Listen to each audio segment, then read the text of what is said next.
Guys, আপনি বিশ্বাস করবেন না যে Redmi Note 14 সিরিজের প্রাইস কমতে কমতে এখন 30,000 টাকার নিচে চলে এসেছে। তার সাথে Redmi Note 13 Pro Plus, যে ফোনটা কিনা 42 থেকে 43,000 টাকা পাওয়া যেত, সেটা এখন শুধুমাত্র 33,000 টাকা খরচ করলেই ইজিলি আপনারা কিনতে পারবেন।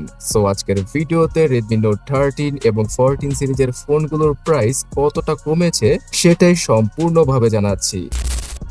Redmi Note 14 সিরিজ সম্পর্কে জানার আগে 13 সিরিজের প্রাইসিংটা আপনাদের জানিয়ে দেই। এইখানে Redmi Note 13 4G, যে ফোনটা আমি না কেনার জন্য সবসময় বলে থাকি, সেই ফোনটার 256GB ভেরিয়েন্টটা এখন 19,500 থেকে 20,000 টাকায় ইজিলি পাওয়া যায়।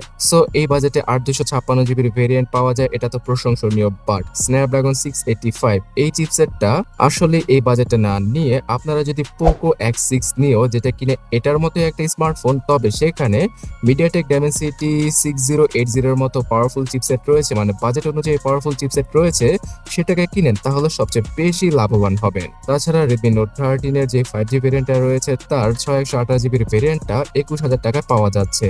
তো এগুলোকে বাদ দিয়ে Poco X6 নিয়েও নিন, যেটা কিনা 19-20,000 টাকায় 128GB ভেরিয়েন্ট অফার করছে আমাদের, তাও আবার MediaTek Dimensity 6080 এর সাথে।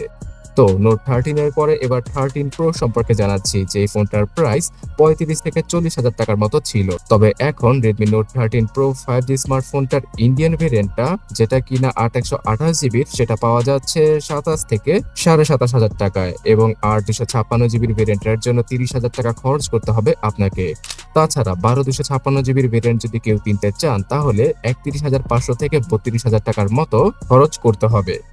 Redmi Note 13 Pro স্মার্টফোনটা খুব ভালো একটা স্মার্টফোন আর ব্যালেন্স একটা স্মার্টফোন। Snapdragon 7s Gen 2 এর মতো একটা মোটামুটি চিপসেট রয়েছে এখানে, তার সাথে পাওয়া যাবে বেজেললেস অ্যামোলেড ডিসপ্লে এবং মোটামুটি ভালো লেভেলের ক্যামেরা সেটআপ। তবে আপনার বাজেট যদি আরো একটু কম থাকে, তাহলে Poco X6 নিয়োকে পেয়ে যাবেন, যেটা কিনা 25,000 টাকায় Redmi Note 13 Pro 5G এর মতোই সিমিলার টাইপের স্পেসিফিকেশন অফার করছে আমাদের। ইন্ডিয়ান ভেরিয়েন্টটা ইউজ করলে আপনারা গুগলের সব সার্ভিস ইউজ করতে পারবেন। বাট যদি চাইনিজ ভেরিয়েন্টের ফোন কিনতে চান, তাহলে Redmi Note 13 Pro 5G এর যে 828GB ভেরিয়েন্টটা রয়েছে, মানে চাইনিজ ভেরিয়েন্টের স্মার্টফোনটা, সেটা শুধুমাত্র 26,000 টাকায় পাওয়া যায়, এবং 256GB ভেরিয়েন্টের জন্য আপনাকে গুনতে হবে 28,000 টাকার কাছাকাছি। আর সর্বশেষে Redmi Note 13 Pro স্মার্টফোনটারও একটা 4G ভার্সন পাওয়া যায়, যেটা কিনা MediaTek Dimensity Z99 এর সাথে আসে। আর সেই ফোনটার 256GB ভেরিয়েন্টটা এখন 25,000 টাকায় ইজিলি মার্কেটে পাওয়া যাচ্ছে। অলরাইট, এবার সবচেয়ে কিলার টাইপের স্মার্টফোন, যার প্রাইস কিনা একদম পানির মতো কমে গিয়েছে, সেটা সম্পর্কে জানাচ্ছি, মানে Redmi Note 13 Pro Plus। এই ফোনটার 256GB ভেরিয়েন্টটা 42 থেকে 43,000 টাকা খরচ করে কিনতে হতো আমাদের, তাও আবার চাইনিজ ভেরিয়েন্টের স্মার্টফোনটা, যেখানে কিনা নোটিফিকেশনের প্যারা রয়েছে আর টুকটাক গুগলকে ইউজ করার ক্ষেত্রেও প্যারা গুনতে হয় সবাইকে। সেই ফোনটারই ইন্ডিয়ান ভেরিয়েন্ট, যেখানে কিনা গুগলের কোনো প্যারা নেই এবং গ্লোবাল ভেরিয়েন্টের মতো কাজ করে, সেই ভেরিয়েন্টটা এখন পাওয়া যাচ্ছে শুধুমাত্র 33,000 টাকায়। বিশ্বাস হয় না? আমারও বিশ্বাস হয় না। কার্ভ অ্যামোলেড প্যানেলের ডিসপ্লে, MediaTek Dimensity 7200 আল্ট্রার মতো পাওয়ারফুল চিপসেট এবং 200 মেগাপিক্সেলের চমৎকার লেভেলের ক্যামেরা পাওয়া যায় Redmi Note 13 Pro তে।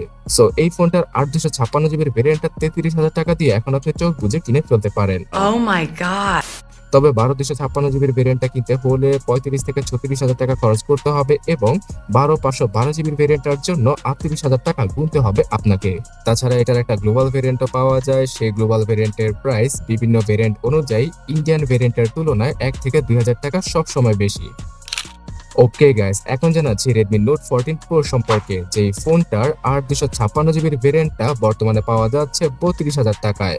তাছাড়া 128GB ভেরিয়েন্টও রয়েছে এই ফোনটির, যার জন্য কিনা 29 থেকে 30,000 টাকা খরচ করতে হবে আপনাকে। 128GB ভেরিয়েন্টটা না নিয়ে 256GB ভেরিয়েন্টটা মিনিমাম নেওয়া উচিত যে কারো, বিকজ এখানে SD কার্ড ইউজ করার কোনো সুযোগ নেই।